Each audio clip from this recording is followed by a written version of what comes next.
സത്യം പറയാമല്ലോ, ശ്വാസമടക്കി പിടിച്ചിരുന്നാണ് ഇന്നലെ ഇസ്രോ നടത്തിയ LVM-3 M5 CMS-3 ലോഞ്ച് കണ്ടത്. എല്ലാ ISRO ലോഞ്ചുകളും കൃത്യമായി ഫോളോ ചെയ്യുകയും കാണുകയും ചെയ്യാറുണ്ട്. പൂർത്തിയാകുന്നതുവരെ നല്ല പിരിമുറുക്കം തോന്നാറുമുണ്ട്. എന്നാൽ ഈ ലോഞ്ച് അതുക്കും മേലെയാണ്. കാരണം ISRO ഇതിൽ കുറേ പരീക്ഷണങ്ങൾ നടത്തിയിട്ടുണ്ട്. LVM-3 റോക്കറ്റിൻ്റെ GTO അഥവാ ജിയോ സിങ്ക്രണസ് ട്രാൻസ്ഫർ ഓർബിറ്റിലേക്ക് വിക്ഷേപിക്കാവുന്ന പരമാവധി ഭാരം 4000 കിലോഗ്രാമാണ്. എന്നാൽ ഈ ലോഞ്ചിൽ വിക്ഷേപിച്ചത് 4410 കിലോഗ്രാം. പേലോഡ് കപ്പാസിറ്റിക്ക് മുകളിൽ ഭാരം വന്നാൽ റോക്കറ്റ് പരാജയപ്പെടും. പക്ഷേ അസാധാരണമായ സ്കില്ലും സാങ്കേതിക വൈഭവവും ഉപയോഗിച്ച് ISRO ശാസ്ത്രജ്ഞർ ഈ പ്രശ്നം മറികടന്നു. കൂടാതെ നവീകരിച്ച C-25 ക്രയോജനിക് എഞ്ചിൻ്റെ പ്രവർത്തനം, ഏതും പോരാഞ്ഞ് ബംഗാൾ ഉൾക്കടലിൽ ചുരമാന്തി നിൽക്കുന്ന ചുഴലിക്കാറ്റ്, 2 ദിവസമായി പെയ്യുന്ന മഴ, അങ്ങനെ ഇസ്രോ നടത്തിയ ഏറ്റവും വെല്ലുവിളികൾ നിറഞ്ഞ ഒരു ദൗത്യമായിരുന്നു LVM-3 M5 CMS-3യുടെ ലോഞ്ചിങ്. നമുക്ക് ഈ മിഷൻ്റെ വിശദാംശങ്ങളിലേക്ക് ഒന്നിറങ്ങിച്ചെന്നാലോ? റെഡിയല്ലേ? പ്രിയപ്പെട്ട കൂട്ടുകാർക്ക് സയൻസ് കോർണറിൻ്റെ പുതിയ വീഡിയോയിലേക്ക് സ്വാഗതം. വീഡിയോ ഇഷ്ടമായാൽ ലൈക്ക് ചെയ്യണം, ഷെയർ ചെയ്യണം, അഭിപ്രായങ്ങൾ കമൻ്റായി രേഖപ്പെടുത്തണം. നിങ്ങളുടെ പിന്തുണയാണ് ഈ ചാനലിൻ്റെ ജീവൻ. LVM-3 റോക്കറ്റ് ഉപയോഗിച്ചുള്ള 7ാമത്തെ വിക്ഷേപണമാണ് ഇന്നലെ കഴിഞ്ഞത്. ആദ്യത്തെ 2 ഡെവലപ്മെൻ്റൽ ലോഞ്ച് കഴിഞ്ഞ് 5ാമത്തെ ഓപ്പറേഷണൽ ലോഞ്ച്. അതിൽ 2 നമ്മുടെ ചന്ദ്രയാൻ 2ഉം 3ഉം. പിന്നെ UK-യിലെ വൺവെബ് കമ്പനിയുടെ 70 ചെറു ഉപഗ്രഹങ്ങൾ. അടുത്തതാണിത്. അതായത് ഭാരതത്തിന് വേണ്ടി ഈ റോക്കറ്റ് നടത്തുന്ന 3ാമത്തെ ഓപ്പറേഷണൽ ലോഞ്ച്. 2014 ആദ്യത്തെ സബ് ഓർബിറ്റൽ പരീക്ഷണ വിക്ഷേപണം തുടങ്ങി 2 ഡെവലപ്മെൻ്റൽ, 5 ഓപ്പറേഷണൽ ലോഞ്ചുകളും എല്ലാം ടെക്സ്റ്റ് ബുക്ക് പ്രിസിഷനോടെ നടന്നു. വൻശക്തികളുടെ റോക്കറ്റുകളുടെ അടക്കം ചരിത്രമെടുത്താൽ ഇതൊരു റെക്കോർഡായിരിക്കും. LVM-3 റോക്കറ്റിൻ്റെ ടെക്നിക്കലായ വിശദാംശങ്ങൾ വിശദീകരിക്കുന്ന ഒരു വീഡിയോ 3-4 ദിവസം മുമ്പ് ചെയ്തിരുന്നു. അതുകൊണ്ട് ഈ വീഡിയോയിൽ അത് വിശദീകരിക്കുന്നില്ല. താല്പര്യമുള്ളവർക്ക് കാണാൻ ആ വീഡിയോയുടെ ലിങ്ക് ഡിസ്ക്രിപ്ഷനിലും കമൻറ്റിലും കൊടുക്കുന്നുണ്ട്. 2013 വിക്ഷേപിച്ച GSAT-7 ഉപഗ്രഹത്തിൻ്റെ കാലാവധി കഴിയുന്നതിനാൽ അത് റീപ്ലേസ് ചെയ്യാനാണ് GSAT-7R എന്ന CMS-03 ഉപഗ്രഹം വിക്ഷേപിച്ചിരിക്കുന്നത്. GSAT-7 ആയിരുന്നു ഇന്ത്യയുടെ ആദ്യത്തെ ഡെഡിക്കേറ്റഡ് മിലിറ്ററി സാറ്റലൈറ്റ്. വിശാലമായ സമുദ്രതീരങ്ങളുള്ള നമ്മുടെ രാജ്യത്തിൻ്റെ നേവൽ സുരക്ഷ പരമപ്രധാനമാണ്. അതുകൊണ്ട് തന്നെ ഭാരതത്തിൻ്റെ 3 വശങ്ങളിലുമായി പരന്നു കിടക്കുന്ന സമുദ്രത്തെ തുടർച്ചയായി നിരീക്ഷിച്ചുകൊണ്ടിരിക്കുക, നാവികസേനയുടെ കമ്മ്യൂണിക്കേഷൻ കേപ്പബിലിറ്റി കൂട്ടുക എന്ന ഒക്കെ ഉദ്ദേശത്തോടെയാണ് ആ ഉപഗ്രഹം വിക്ഷേപിച്ചത്. ഉപഗ്രഹത്തെ പ്ലേസ് ചെയ്തത് 36,800 കിലോമീറ്റർ ഉയരത്തിലുള്ള ഭൂസ്ഥിര ഭ്രമണപഥത്തിൽ അഥവാ ജിയോ സിങ്ക്രണസ് ഓർബിറ്റിലായതുകൊണ്ട് എപ്പോഴും ഒരു ഭൂഭാഗം തന്നെ നിരീക്ഷിച്ചുകൊണ്ട് നിൽക്കാൻ കഴിയും. 10 വർഷമെന്ന കാലാവധിയും കഴിഞ്ഞു. ഇന്ധനങ്ങളും ബാറ്ററിയും എല്ലാം തീർന്ന് ആ ഉപഗ്രഹം ഇപ്പോൾ അതിൻ്റെ അന്ത്യനാളുകളിലൂടെ കടന്നു പോവുകയാണ്. അപ്പോൾ അതിനൊരു പിൻഗാമി ഉണ്ടായില്ലേ തീരൂ. അതാണ് GSAT-7R എന്ന CMS-03. GSAT-7 ഉപഗ്രഹം വിക്ഷേപിക്കുന്ന 2013 നമ്മുടെ GSLV റോക്കറ്റ് റെഡിയായിരുന്നില്ല. തുടർച്ചയായ പരാജയങ്ങൾ മൂലം വലിയ ഉപഗ്രഹങ്ങൾ വിക്ഷേപിക്കാൻ വിദേശ റോക്കറ്റുകളെ തന്നെ ആശ്രയിക്കേണ്ട അവസ്ഥയിലായിരുന്നു അപ്പോഴും. അങ്ങനെ ചെയ്യുമ്പോൾ ഉപഗ്രഹത്തിൻ്റെ ഭാരം അവരുടെ റോക്കറ്റുകളുടെ സ്പെസിഫിക്കേഷനൊപ്പം ലോഞ്ച് ചെയ്യുന്ന മറ്റുപഗ്രഹങ്ങൾ എന്നിവയ്ക്കനുസരിച്ച് കോംപ്രമൈസ് ചെയ്യേണ്ടി വരും. ഉപഗ്രഹത്തിൻ്റെ ഭാരം കുറയ്ക്കുക എന്നാൽ അതിലെ ഉപകരണങ്ങളുടെയും ഇന്ധനത്തിൻ്റെയും ഒക്കെ അളവ് കുറയ്ക്കുക എന്നാണ് അർത്ഥം. അങ്ങനെ ചെയ്യുമ്പോൾ ഉപഗ്രഹം കൊണ്ട് ഉദ്ദേശിക്കുന്ന ലക്ഷ്യങ്ങളെല്ലാം സാധിക്കാതെ വരും. ഇന്ധനം കുറവായതുകൊണ്ട് ഉപഗ്രഹത്തിൻ്റെ ലൈഫും കുറയും. പക്ഷേ വേറെ മാർഗമൊന്നുമില്ല. അങ്ങനെയാണ് യൂറോപ്യൻ സ്പേസ് ഏജൻസിയുടെ ഏരിയൻ റോക്കറ്റിൽ 2650 കിലോഗ്രാം ഭാരമുള്ള GSAT-7 വിക്ഷേപിച്ചത്. പക്ഷേ പിന്നീട് ചരിത്രം മാറി മറിഞ്ഞു. ISROയ്ക്ക് കൂടുതൽ ഫണ്ട് അനുവദിക്കപ്പെട്ടു. GSLV വികസനത്തിൻ്റെ വേഗം കൂടി. GSLV ഒരു സക്സസ്ഫുൾ റോക്കറ്റായി മാറി. തുടർന്ന് GSLVയുടെ ചേട്ടനായ GSLV Mark III എന്ന നമ്മളിപ്പോൾ സംസാരിക്കുന്ന LVM-3യുടെ ജൈത്രയാത്ര ആരംഭിച്ചു. ആ LVM-3യുടെ ഇതുവരെ പരാജയമറിയാത്ത കുതിപ്പിൻ്റെ പുതിയ അധ്യായമാണ് ഇന്നലെ എഴുതി ചേർത്തത്. ഉപഗ്രഹങ്ങൾ സ്ഥാപിക്കുന്ന ഭ്രമണപഥങ്ങൾ പലതുണ്ട്. ഉപഗ്രഹത്തിൻ്റെ ഉദ്ദേശത്തിനനുസരിച്ച് low earth, sun synchronise, geo synchronous, അങ്ങനെ പലതും. ഭൂമിയിൽ നിന്ന് 140-500 കിലോമീറ്റർ വരെയാണ് low earth orbit. Earth observation, military, remote sensing, educational പർപ്പസുകൾക്ക് വേണ്ടിയുള്ള സാറ്റലൈറ്റുകളാണ് ഇവിടേക്ക് വിക്ഷേപിക്കുന്നത്. അന്താരാഷ്ട്ര ബഹിരാകാശ നിലയമൊക്കെ ഉള്ളത് ഈ മേഖലയിലാണ്. GPS സിഗ്നലുകൾ തരുന്ന ഉപഗ്രഹങ്ങൾ, അതായത് ട്രാക്കിംഗ് പർപ്പസിന് വേണ്ടിയുള്ളതാണെങ്കിൽ അവ 20,000 കിലോമീറ്റർ ഉയരത്തിലാവും ഉണ്ടാവുക. ഓർബിറ്റിൻ്റെ ഉയരം കൂടുന്തോറും ഉപഗ്രഹത്തിൻ്റെ ഓർബിറ്റൽ വെലോസിറ്റി അഥവാ ആ ഓർബിറ്റിലെ സ്പീഡ് കുറഞ്ഞു വരും. ഈ ലോവർ ഓർബിറ്റുകളിലുള്ള പേടകം 1.5 മണിക്കൂറിൽ ഒരു പ്രാവശ്യം ഭൂമിയെ ചുറ്റും. ഏകദേശം മണിക്കൂറിൽ 28,000 കിലോമീറ്ററാണ് ലോവർ ഓർബിറ്റിലെ വേഗത. ഓർബിറ്റിൻ്റെ ഉയരം കൂടുന്തോറും ഈ വേഗത കുറഞ്ഞ് 36,800 കിലോമീറ്റർ ഉയരത്തിലെത്തുമ്പോൾ ഭൂമിയുടെ അതേ ഭ്രമണ വേഗതയായ മണിക്കൂറിൽ 1,600 കിലോമീറ്റർ എന്ന അവസ്ഥയിലെത്തും.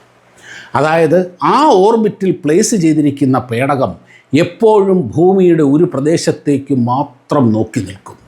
ഭൂമിയിൽ നിന്ന് നോക്കുമ്പോൾ ഉപഗ്രഹം നിശ്ചലമായി നിൽക്കുന്നത് പോലെ തോന്നും. ഒരു 100 കിലോമീറ്റർ വേഗതയിൽ 2 ട്രെയിനുകൾ പാരലലായ പാളങ്ങളിലൂടെ ഒരേ ദിശയിലേക്ക് പോകുന്നു എന്ന് കരുതുക. അപ്പോൾ ഒരു ട്രെയിനിലിരിക്കുന്നവർക്ക് മറ്റേ ട്രെയിൻ നിശ്ചലമായി നിൽക്കുന്നത് പോലെ തോന്നില്ലേ? അതുപോലെ ഈ ഓർബിറ്റിൽ ഇന്ത്യക്ക് മുകളിൽ നിൽക്കുന്ന ഉപഗ്രഹത്തിലെ ക്യാമറകൾക്കും സെൻസറുകൾക്കും ആൻറ്റിനകൾക്കും എപ്പോഴും ഇവിടേക്ക് സേവനങ്ങൾ നൽകാൻ കഴിയും. അതായത് 36,800 കിലോമീറ്റർ ഉയരത്തിലുള്ള ഒരു ടവറിന് മുകളിൽ ഫിറ്റ് ചെയ്തിരിക്കുന്ന ആൻറ്റിനകൾ പോലെ. പൊതുവെ ഈ ഓർബിറ്റിലേക്ക് വിക്ഷേപിക്കുന്ന കമ്മ്യൂണിക്കേഷൻ സാറ്റലൈറ്റുകൾ വളരെ ഹെവിയാണ്. പേലോഡിൻ്റെ ഭാരം കൂടുന്തോറും വിക്ഷേപിക്കേണ്ട റോക്കറ്റിൻ്റെ വലിപ്പവും ഭാരവുമെല്ലാം കൂടുമല്ലോ. എത്തിക്കേണ്ട ഓർബിറ്റ് കൂടുതൽ ഉയരത്തിലാണെങ്കിൽ വീണ്ടും കൂടും. ഇപ്പോൾ ഉദാഹരണത്തിന് അടുത്ത വീട്ടിലേക്ക് ഒരു 1 ലിറ്റർ പാൽ വാങ്ങാൻ വീട്ടിലെ ഒരു കൊച്ചു കുട്ടിയെ അയച്ചാൽ മതി. എന്നാൽ കടയിൽ പോയി കുറച്ച് സാധനങ്ങൾ വാങ്ങാൻ മുതിർന്നവർ വേണം. വീട്ടിലേക്കൊരു 10 ചാക്ക് സിമൻറ്റ് കൊണ്ടുവരാനാണെങ്കിലോ വലിയ വണ്ടിയും ഡ്രൈവറും ഒക്കെ വേണം. അതുപോലെ തന്നെ ഈ ഭൂസ്ഥിര ഭ്രമണപഥത്തിലേക്ക് ഉപഗ്രഹത്തെ നേരിട്ട് പ്ലേസ് ചെയ്യുകയല്ല. ആദ്യം ഒരു ദീർഘവൃത്ത ഭ്രമണപഥം അഥവാ എലിപ്റ്റിക്കൽ ഓർബിറ്റിൽ എത്തിച്ചിട്ട് പതുക്കെ അവിടേക്ക് മാറ്റുകയാണ്. വിശദീകരിക്കാം, ശ്രദ്ധിക്കൂ. നോക്കൂ സുഹൃത്തുക്കളെ, എങ്ങനെയാണ് ഒരു റോക്കറ്റ് ലോഞ്ച് ചെയ്യുന്നത് എന്ന് ആദ്യം നമുക്ക് നോക്കാം.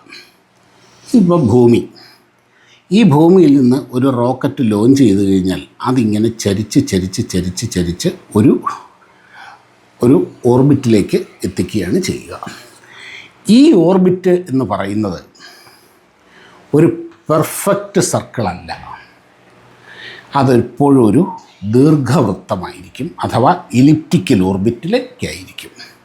നമുക്കൊരു കാര്യം പറയട്ടെ, ഈ പെർഫെക്റ്റ് സർക്കിൾ എന്ന് പറയുന്ന ഒരു സംഭവം പ്രപഞ്ചത്തിൽ നാച്ചുറലായിട്ടില്ല. നാച്ചുറലായിട്ടുണ്ടാകുന്ന സാധനമല്ല അത്. ഇപ്പം അപ്പോൾ പലരും ചോദിച്ചേക്കാം, നമ്മുടെ ചന്ദ്രനെ കാണുന്നു, സൂര്യനെ കാണുന്നു, അത് പെർഫെക്റ്റ് സർക്കിളല്ല. അതായത് ചന്ദ്രനും സൂര്യനും ഭൂമിയുമൊക്കെ ഒരു പപ്പടം പോലെയല്ല, പകരം ഒരു മത്തങ്ങ പോലെയാണ് അതിൻ്റെ യഥാർത്ഥ ഷേപ്പ് എന്ന് പറയുന്നത്. അത് അങ്ങനെയാണ് അതിന് കാരണമുണ്ട്. അതിൻ്റെ മൂവ്മെൻറ്റ്, റൊട്ടേഷനൊക്കെയാണ് കാരണം. അത് വേറെ വിഷയമാണ്. തൽക്കാലം ഇത്രയും മനസ്സിലാക്കുക. അതുകൊണ്ട് തന്നെ ഒരു റോക്കറ്റിനുണ്ടാകുന്ന ഓർബിറ്റ്, സാധാരണഗതിയിൽ ഒരു റോക്കറ്റ് വിക്ഷേപിച്ചാൽ ഉണ്ടാകുന്ന ഓർബിറ്റ് എപ്പോഴും ഒരു ദീർഘവൃത്തമായിരിക്കും. പെർഫെക്റ്റ് സർക്കിളിലേക്ക് ആക്കുന്നതാണ്, ഒരുപാട് മാനോവറിങ്ങും കഷ്ടപ്പെട്ടും അതിനെ പെർഫെക്റ്റ് സർക്കിൾ ആക്കുന്നതാണ് സർക്കുലർ ഓർബിറ്റിൽ ഭ്രമണം ചെയ്യുന്ന ഉപഗ്രഹങ്ങൾ.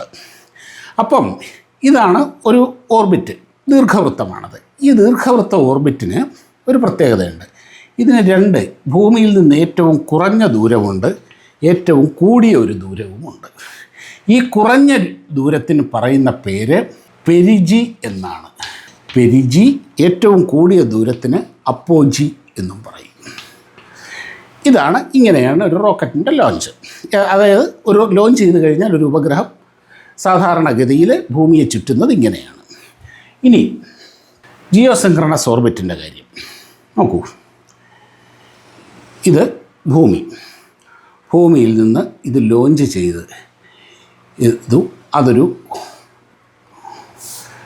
ഓർബിറ്റിലേക്കെത്തി. ഇങ്ങനെ ഒരു ഓർബിറ്റിലേക്കാണ് ഈ ഉപഗ്രഹം എത്തുക. സാധാരണഗതിയിൽ ഇതിൻ്റെ അപ്പോജി എന്ന് പറയുന്നത് പെരിജി എന്ന് പറയുന്നത് ഏകദേശം 179 കിലോമീറ്ററാണ് പെരിജി. എന്നാൽ ഈ അപ്പോജി 36,800 കിലോമീറ്റർ ഉണ്ടാകും. ഇങ്ങനെയുള്ള ഈ ഓർബിറ്റിലേക്ക് ഈ ഉപഗ്രഹത്തിന് ഈ പോയിന്റിൽ വെച്ച് ഇഞ്ചക്റ്റ് ചെയ്യുമ്പോൾ സ്വാഭാവികമായിട്ട് തന്നെ ഈ ഓർബിറ്റ് അത് കൈവരിച്ചുകൊള്ളും. ഈ ഓർബിറ്റൽ ഇഞ്ചക്ഷൻ ആ സമയത്ത് അതിൻ്റെ ഉപഗ്രഹത്തിൻ്റെ വേഗത, റോക്കറ്റിൻ്റെ വേഗത, കൊടുക്കുന്ന ത്രസ്റ്റ് ഒക്കെ വളരെ പ്രധാനമാണ്. ആ ത്രസ്റ്റ് കുറയുകയോ കൂടുകയോ അതൊക്കെ ചെയ്ത് കഴിഞ്ഞാൽ അതുപോലെ ആ കറക്റ്റ് ഇതാണെങ്കിൽ ആ ആംഗിള്, ഇഞ്ചക്റ്റിംഗ് ആംഗിള് ഇതെല്ലാം വളരെ കണക്ക് കൂട്ടി നേരത്തെ വെച്ചിരിക്കുന്നതാണ്. ഈ ഓർബിറ്റിൻ്റെ പേരാണ് GTO എന്ന് വെച്ചാൽ geosynchronous transfer orbit. Geosynchronous orbit അല്ല, ജിയോ സിങ്ക്രണസ് ട്രാൻസ്ഫർ ഓർബിറ്റാണത്. അതിലേക്കുള്ള ട്രാൻസ്ഫർ ഇൻ ബിറ്റ്വീനാണത്. ഇനി ഈ ഉപഗ്രഹത്തിനെ പൂർണ്ണമായും 36,800 കിലോമീറ്റർ സർക്കുലർ ഓർബിറ്റിലേക്ക് മാറ്റണം.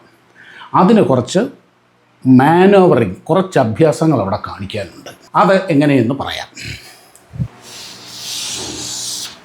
ഇത് GTOയിൽ ഉപഗ്രഹം കടന്നിങ്ങനെ കറങ്ങുകയാണ്, ഇങ്ങനെ കറങ്ങിക്കൊണ്ടിരിക്കുന്നു.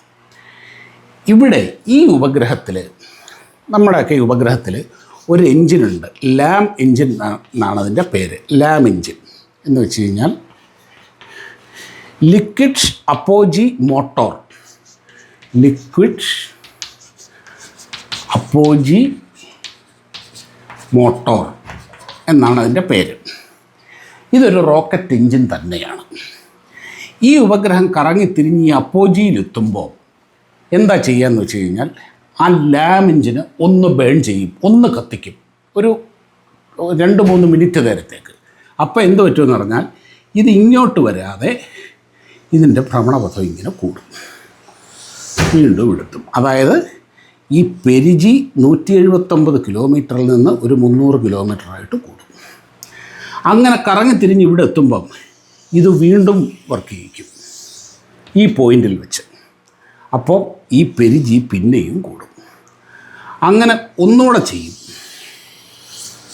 അപ്പോൾ എന്ത് പറ്റും?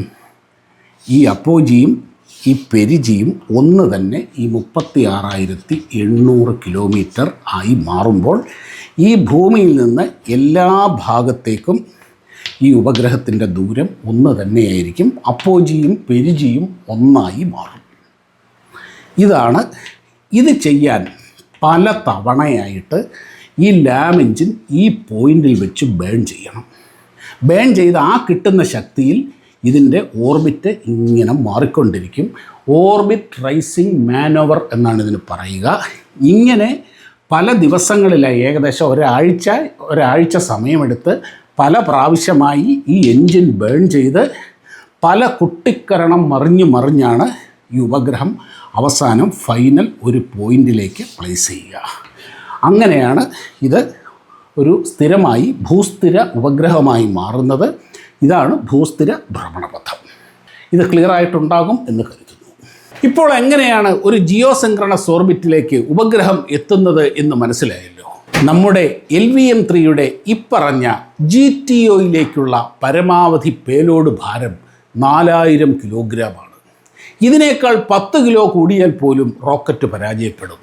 എന്നാൽ ഇന്നലെ വിക്ഷേപിച്ച CMS-03 സാറ്റലൈറ്റിൻ്റെ ഭാരം 4410 കിലോഗ്രാമാണ്. നമ്മുടെ ആവശ്യങ്ങളെല്ലാം പൂർത്തിയാക്കാൻ, പ്രത്യേകിച്ച് ഓപ്പറേഷൻ സിന്ദൂറിന് ശേഷം വർദ്ധിച്ചു വരുന്ന വെല്ലുവിളികളെ നേരിടാൻ സർവ്വസജ്ജനായ ഒരു പടയാളിയെ നമുക്ക് ബഹിരാകാശത്ത് ആവശ്യമുണ്ട്. അവനെ സജ്ജമാക്കി വന്നപ്പോൾ ഇത്രയും ഭാരമുണ്ട്. ഒന്നിലധികം ഉപഗ്രഹങ്ങൾ വിക്ഷേപിക്കുക എന്ന് പറഞ്ഞാൽ അത് വലിയ ചെലവുമാണ്. അതുകൊണ്ട് ഇതിൽ തന്നെ അത് ചെയ്തേ പറ്റുള്ളൂ. ഈ ഭാരം കുറയ്ക്കാൻ പറ്റില്ല, എന്നാൽ അവിടെ എത്തിക്കുകയും വേണം. ഇതെങ്ങനെ സാധിച്ചു? അതാണ് ISRO കാണിച്ച മറ്റൊരു മായാജാലം. അല്ല, extreme scientific and technological skill. പറയാം, ശ്രദ്ധിക്കൂ. ഇവിടെ ISRO കാണിച്ച ആ പരിപാടി എന്താണെന്ന് മനസ്സിലായോ? അതായത് നമ്മുടെ LVM-3യുടെ കപ്പാസിറ്റി 4000 kg ആണ്, അതായത് 4 ടൺ.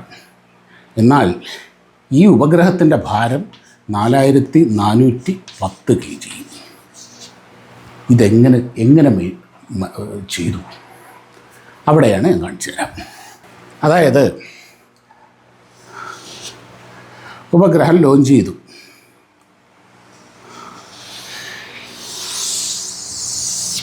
ഇങ്ങനൊരു ഇതിലെ GTOയിലേക്കാണല്ലോ എത്തുക. പക്ഷേ ഇതെന്താണെന്ന് വെച്ച് കഴിഞ്ഞാൽ ഈ ഇഞ്ചക്ഷനിൽ ഇത് കൃത്യം GTO ആയ 36,800 കിലോമീറ്റർ എന്ന ആ പോയിന്റിലേക്ക് എത്താൻ വേണ്ടിയുള്ള ഇഞ്ചക്ഷനല്ല ഇവിടെ കൊടുത്തത്. അതിന് പകരം പെരിജി തന്നെ 179, ഈ അപ്പോജി 29,000 കിലോമീറ്റർ മാത്രമാണ് ഇന്നലെ ലോഞ്ച് ചെയ്തതിൽ. ഈ 29,000 കിലോമീറ്ററിലേക്ക് ഈ 4,410 കിലോഗ്രാം എത്തിക്കാൻ കഴിയും. 36,800 എത്തിക്കുന്ന പ്രശ്നം ആണല്ലോ ഇവിടെ ഉള്ളത്. അവിടേക്ക് എത്തിച്ചില്ല. അതിന് പകരം 29,000 കിലോമീറ്ററിലേക്ക് എത്തിച്ചു. അങ്ങനെ അപ്പോജി 29,000 കിലോമീറ്ററും പെരിജി 179 കിലോമീറ്ററുമായിട്ടുള്ള ഒരു ഓർബിറ്റിലാണ് ഇപ്പം ആ ഉപഗ്രഹം എത്തിച്ചത്. പക്ഷെ നമുക്ക് വേണ്ടത് ഈ ദൂരമല്ലേ? അതാണല്ലോ ജിയോസിൻക്രണസ് ഓർബിറ്റ്. അതിനെന്താണ് ISRO ചെയ്യാൻ പോകുന്നത് എന്ന് വെച്ച് കഴിഞ്ഞാൽ, ഈ 29,000-നെ കുറച്ചുകൂടെ അപ്പുറത്തേക്ക് മാറ്റി 36,800 ആക്കുക എന്നുള്ളതാണല്ലോ ഇവിടുത്തെ ആദ്യത്തെ ടാസ്ക്. ഈ ഓർബിറ്റ് റൈസിംഗ് മാനുവറിൽ എവിടെ വെച്ചായിരുന്നു ലാം എഞ്ചിൻ ലിക്വിഡ് അപ്പോജി മോട്ടോർ പ്രവർത്തിപ്പിച്ചിരുന്നത്? അപ്പോജിയിൽ വെച്ചാണ്. അപ്പോഴാണ് ഇതിൻ്റെ ഓർബിറ്റ് മാറിയത്. അതിന് പകരം ആദ്യം എന്ത് ചെയ്യുമെന്നറിയാവോ? ഈ പെരിജിയിൽ വെച്ച് ആ എഞ്ചിനൊന്ന് വർക്ക് ചെയ്യിക്കും, ഒന്ന് ബേൺ ചെയ്യും. അപ്പോൾ ഒന്നുകൂടെ കത്തിക്കും.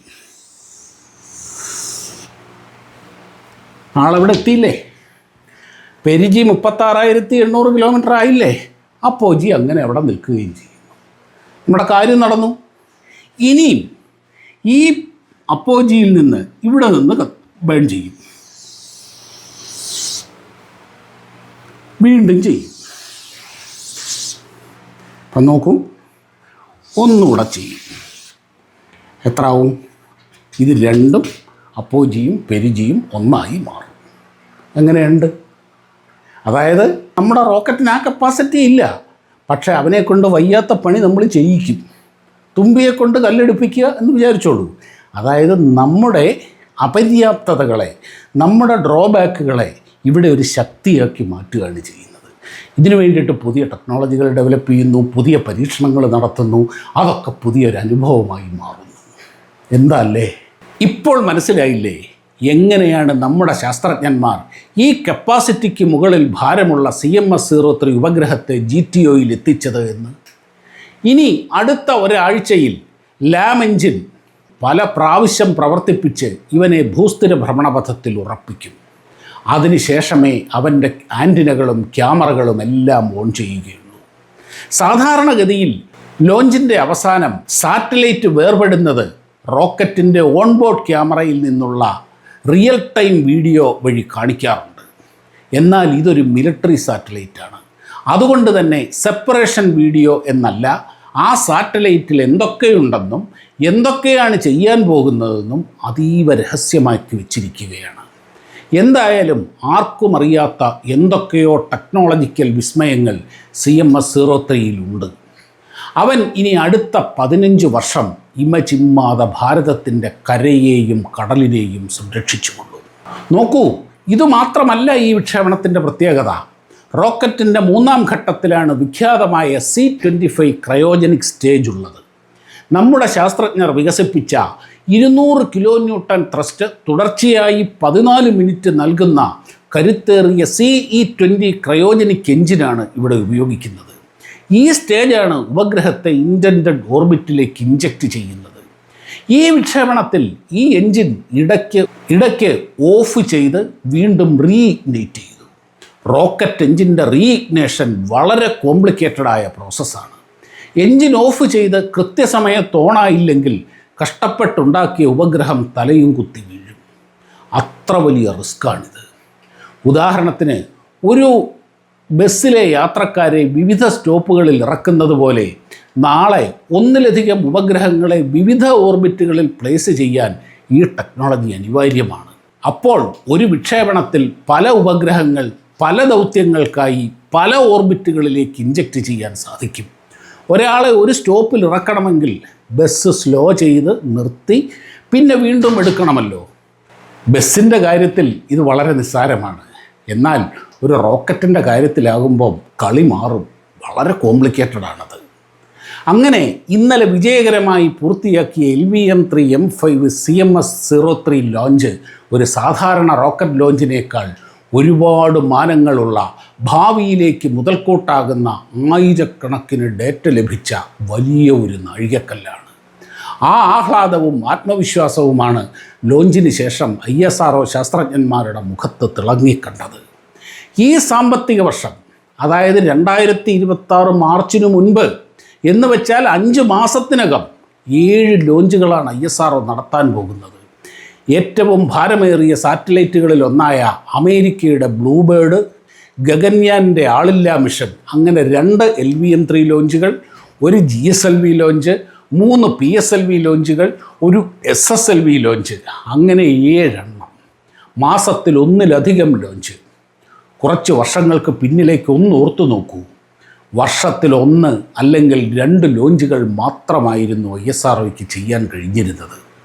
ഇപ്പോഴത് 20 ലോഞ്ചുകളോളമായി. ശ്രീഹരിക്കോട്ടയിലെ 3ാം ലോഞ്ച് പാഡ്, കുലശേഖരപട്ടണത്തെ പുതിയ സ്പേസ് പോർട്ട് എന്നിവ പൂർത്തിയാകുന്നതോടെ വർഷത്തിൽ 50 ലോഞ്ച്, അതായത് ആഴ്ചയിൽ 1 എന്ന കണക്കിൽ ഭാരത മണ്ണിൽ നിന്നും റോക്കറ്റുകൾ കുതിക്കും. വീഡിയോ കണ്ട എല്ലാ സുഹൃത്തുക്കൾക്കും ഒരുപാട് നന്ദി. മറ്റൊരു വീഡിയോയുമായി കാണുന്നതുവരെ എല്ലാവർക്കും നമസ്കാരം.